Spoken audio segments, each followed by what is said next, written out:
سندھ کے تاس میں اس جگہ جہاں اب رانی کوٹ کا بے آباد قلعہ ہے، یہاں خشک تال تھے جن کے ارد گرد چھدری داڑھی کی طرح درختوں کا سلسلہ تھا۔ ناریل اور پپیتے کے درخت تھے، یوکلپٹس کے خوشبودار بلند قد ایسے درخت تھے جن میں جب سمندری ہوائیں چلتی تو قد آدم گھاس اور ان درختوں میں چھپے ہوئے پوکھروں کی خود رویدگی آہستہ آہستہ ہلنے لگتی اور خوشبودار ہو جاتی۔ ہواؤں میں نمی اور تالابوں کے ٹھہرے پانیوں میں گنے کے باسی رس کی خوشبو تھی۔ سارے میں نیند کا تعویذ دفن تھا، مورفیا کی بھول بھلیاں تھیں، LSD کے خواب تھے۔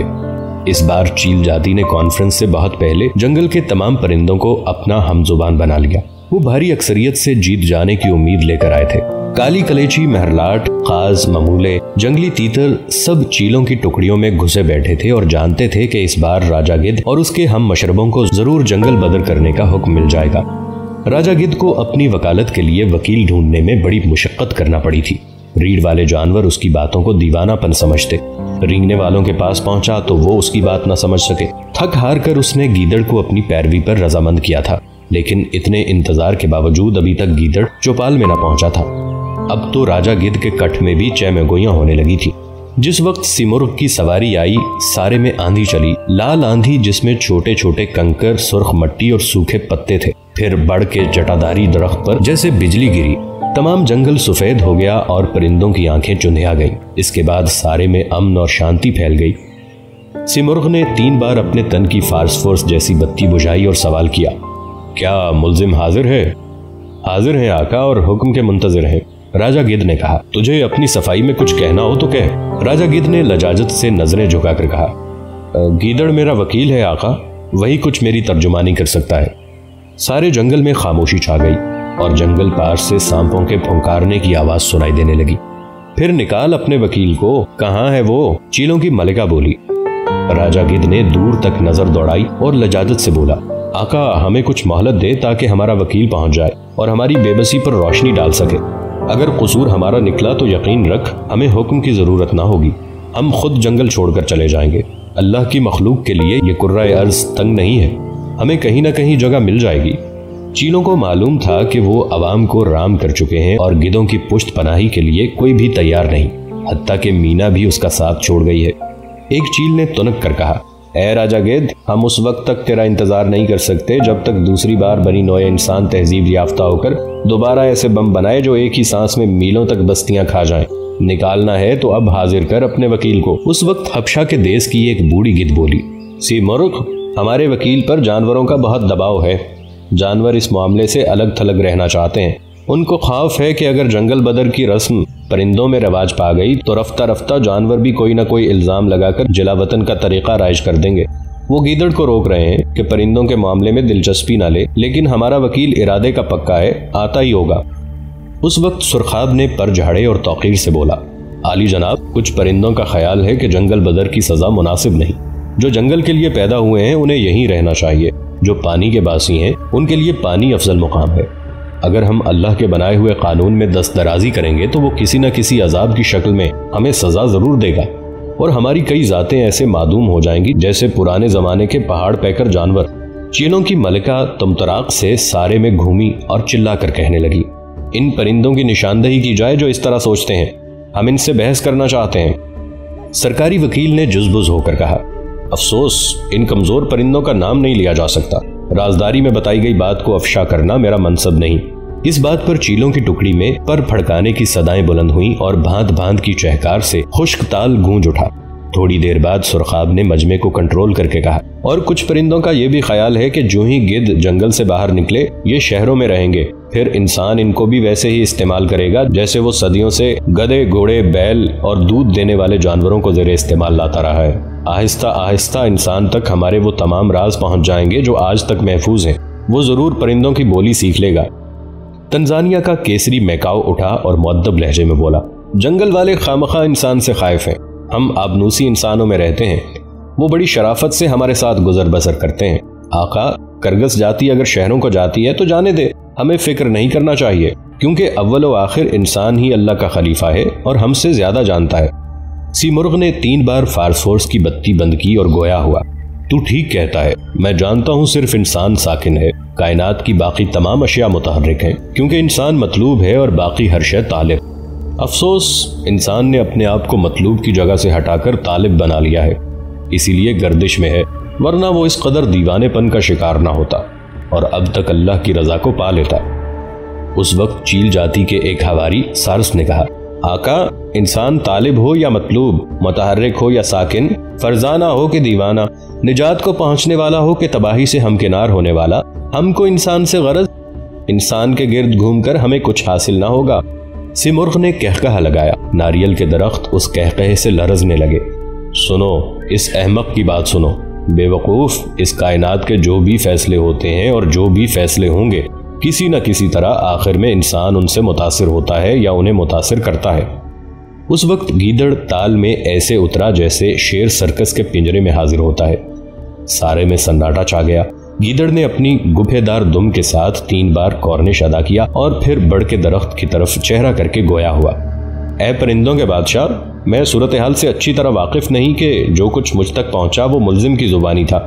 اس یک طرفہ بیان پر اکتفا نہیں کر سکتا۔ اگر واضح اور مختصر الفاظ میں مجھ تک راجہ گدھ اور ان کی برادری کا قصور بیان کر دیا جائے تو میں دفع الزام کی کوشش کروں گا۔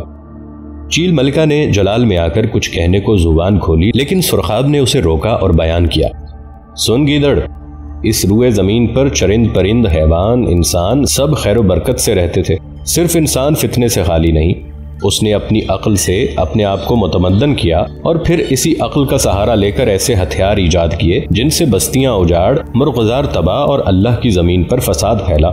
چیلوں کا خیال ہے کہ یہ سب کچھ اس لیے ہوا کہ انسان دیوانہ ہے اور اس کی دیوانگی کا یہ اقتضا ہے کہ وہ اپنی ہی نسل کو نیست و نابود کرے، سانپ کی طرح کہ خود ہی بچہ جنے اور خود ہی کھا جائے۔ چیل ملکہ بولی، چیلوں کو ڈر ہے کہ گدھ پر بھی دیوانگی کے دورے پڑنے لگے ہیں، وہ نہ ہو کہ یہ بھی جنگل کے باسیوں کو ختم کرنے کی کوشش کرے، اس لیے چیل ملکہ دعوے دار ہے کہ راجہ گدھ اور اس کی برادری کو جنگل بدر کا حکم سنایا جائے۔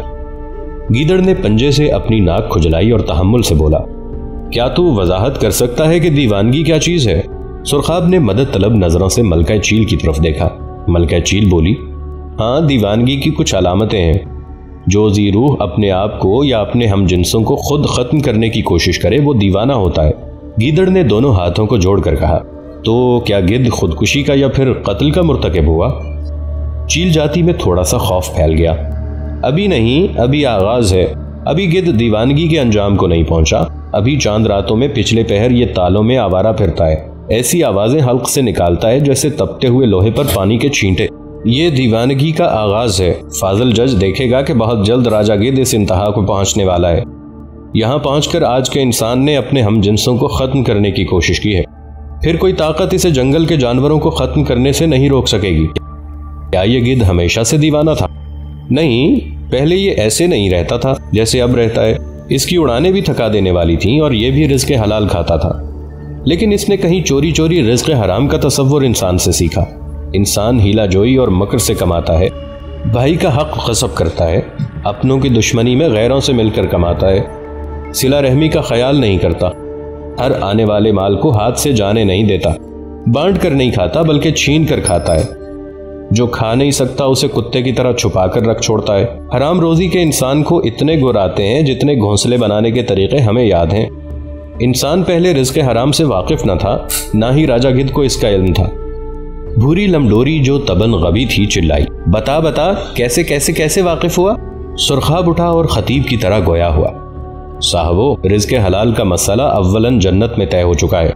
پہلے بابا آدم اور اماں حوا حفظ و امان سے جنت میں رہتے تھے اور بموجب حکم الہی بہشتی لباس پہنتے تھے۔ اس وقت ان پر بہشت کا ہر میوہ، جنت کا ہر پرندہ، ہر جانور حلال تھا، لیکن وہ حرام کھانے کے مرتکب ہوئے۔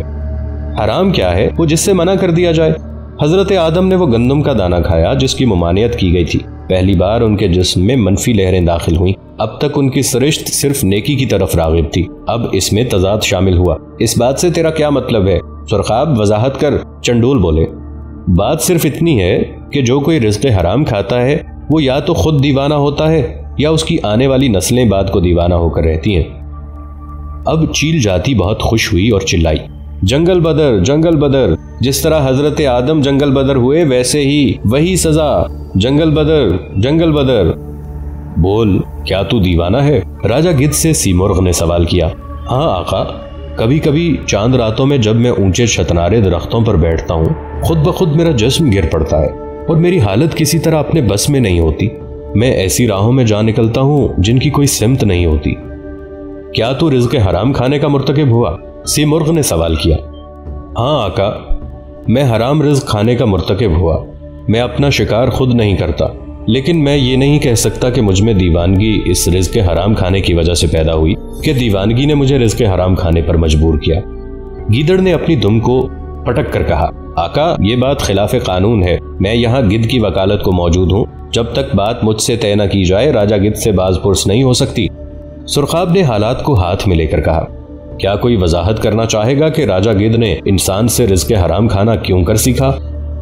مینا نے اٹھ کر بات شروع کی۔